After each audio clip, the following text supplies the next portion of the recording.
Hi everybody, Nightfireox here, and today we are going to be going and looking at more Tower of God Reddit and answering questions that you may have. So, without further ado, let's get on into it. The first question comes from 4greenapple, and they are asking about the princesses. Why does Jihad only give his blood to women?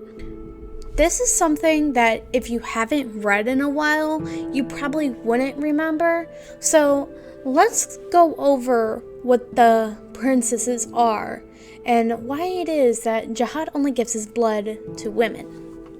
So when we are first introduced to the princesses of Jihad, we are told that they are basically his adopted daughters that are chosen from the most powerful women in the tower. Later on, we find out that that's not necessarily the case of what they are. Although it sounds innocent enough, as Jihad may not be able to have children of his own, so he gives the blood to other women and adopts them, it is not as innocent as it seems. Here's where it gets a little bit disturbing. Although they are called the princesses of Jihad and referred to as daughters, that is not actually why they exist. The true myth behind why the princesses exist is because Jihad is looking for a wife. However, because Jihad is so powerful, he has to give a bit of his own blood to his future wife, otherwise she would die trying to give birth to any of his children. Furthermore, to even become the wife of Jihad, you must collect all the 13th month series, which in and of itself is impossible. Curses were laid on the blades of the 13th month series, so that if a princess ever tried to wield more than one weapon at a time, she would lose her mind. We see this firsthand with Yuri when she tries to activate both the Green April and the Black March at the same time. Another thing to keep in mind, along with the myth of whoever collects the 13th month series will become his wife, is that this is all an elaborate ruse. Outside from what I've already said, Jihad only ever wanted to marry one true person, that person being Arlene. And because Arlene turned him down and then fled the tower afterwards, he has just made up a reason to why he can't get married. Our next question reads, Bomb's climbing team. Do you think Bomb will form a team to continue climbing the tower? Will it be him plus 12 similar to Jihad? Who will be on the team? So now we're talking more about a speculation kind of thing, what we think is going to happen. I do have an idea of who Bomb will eventually climb the tower with. I don't know how long it will actually take for that, but if we're talking and they're climbing the tower, that is definitely going to happen. They've already set this out as a goal that they want to get the key and move forward past the 135th floor, I believe it was, and actually reach the top. So I definitely think that's going to happen. Let's talk more about that. So like I said, yes, I definitely do think that Bomb will continue climbing the tower. That is a given. That is one of the things they have already talked about in the series about wanting to get the keys, which are tied into the 13th month series, and getting past that 135th floor. They want to know what's at the top, and the only way to do that is to go through Jihad and to uncover the untold secrets of the tower thus far. Now, as far as Bomb going up with people similar to how Jihad did, if Thug had their way, then I think yes, he would be going up with the other Slayers to kill the heads of the Great Families and Jihad. However, I do not think this is going to be something that ends up being necessary for Bomb.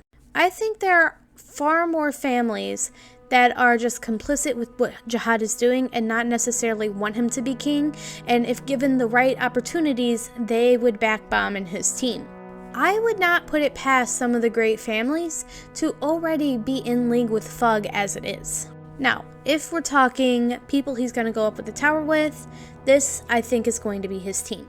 Now, before I start naming them off, I want to make it clear that this is, I believe, like in-game scenario for them. This is after they've already become rankers and them continuing to climb past Jihad. Some of Team Sweet and Sour is not going to be mentioned, and it's not that I don't think they'll be, I just only chose the 12 that I know probably will be involved, and I also left some of them out because they are not at the level to where Bomb and them are right now, as in floor-wise. So it's not that I don't think that these people will be with Bomb, it's just that as of right now, I'm only picking 12. So first, of course, is Kun. I believe Kun is going to be with Bomb 100% of the way. And with Kun follows Rock. I definitely believe Rock is going to be there, and I definitely think we're going to be seeing more of his ancient powers come alive at some point. Shibisu is a great tactician, probably sometimes even better than Kun because he's more level-headed at times and is able to think about other people, where sometimes Kun's only objective is Bomb. Anak, of course, I believe will be a part of that group. Hots, of course. In fact, both Shibisu and Hots are already helping him as far as lore goes, so I definitely think that they would be two people who would continue to follow and climb up the tower with him. Endorsey, of course. At this point, Endorsey has pretty much already betrayed Jihad as it is. In fact, I don't think Bomb would have been able to escape Jihad's army the first time around if it wasn't for Endorsey. I also think at some point Endorsey, like Garam said, is going to sort through her feelings and figure out what she wants from Bomb and what kind of relationship she sees with him. So Endorsey 100% is going to climb the tower with Bomb. Lauro, of course, he would be an amazing asset to any team, so of course he would climb the tower with Bomb. Now remember, this is after they've become rankers.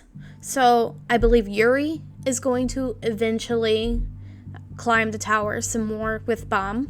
And where Yuri is, Evan is, so Evan will follow behind. Yurik is another person I believe will climb the tower with Bomb once they get the key and are able to climb more. Hackney is another person I believe that we will see keep climbing the tower with Bomb. He's already helping Bomb right now to get his master back, and he has foresight for a skill, so he would be an amazing asset to keep going with him to keep people safe. And that's important to Bomb to a sense, especially people he's close with. Last but not least, I think we would have Wangnan.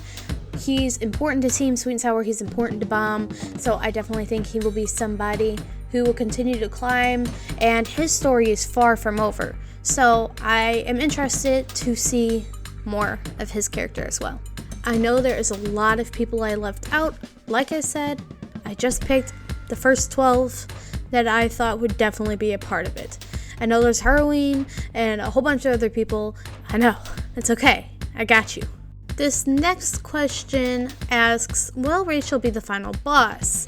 And they say, she's like a cockroach, resilient, and is constantly getting stronger, directly or indirectly with others' help. So is there a chance if Bomb defeats Jihad and she becomes the main villain? The simple answer to this is no. Rachel is not the main villain. I don't know who the main villain will become, but it's not going to be Rachel. And there's a few reasons for this. Let's get into why. First off, Rachel, even though we disagree with the things that she is doing, she is still considered a protagonist in this story. It's difficult to look at her and look at the things she's done to Bomb and be like, yeah, she's a protagonist. But it is something to keep in mind when it comes to Rachel, that she is just doing what other peoples in the tower have done. It's just not, she is doing it directly to Bomb, and we see how it affects Bomb as well, and that's the reason it's easy to put her under a villain category. Personally, I do not think Rachel will ever be a villain in this story. Do I see Rachel and Bomb ever making up and having some sort of relationship again? I don't know. It's very 50-50.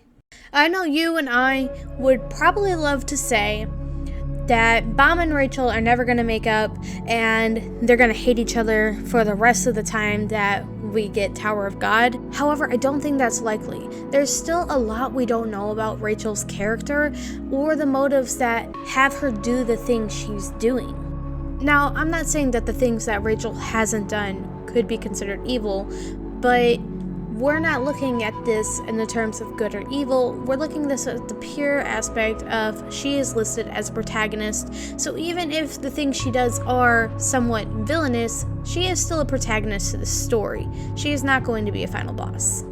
And even if somewhere down the line she ended up rejoining the group, there's still a lot of things that she has to answer for. Nearly killing Kuhn being one of them, and Dorsey and her relationship, her torturing people of Bomb's party, her indirectly killing people of Bomb's party. There is a lot that she has to answer for yet. And not only that, there are some things that Bomb still doesn't even know that Rachel has done that may drive a wedge even further in their relationship. But again, as far as her being a villain in the story, no.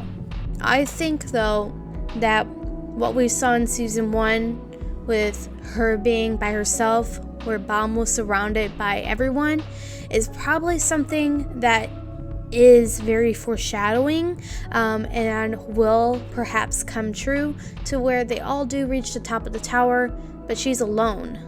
Even in her relationships amongst her own group, there are a lot of people that don't understand why Rachel does the things she does, or why she's hung up over certain things, and why she thinks that she isn't beautiful, or stuff like that. That may also drive a wedge between them. So we'll just have to see as time goes on. Anyway, thank you guys so much for watching the video. I really do appreciate it. I know some of the things I say in these can be controversial at times, but these are all solely my opinions, especially for the ones that are more speculation-wise. So I do hope that you guys liked it, and I will see you all next time. Bye-bye!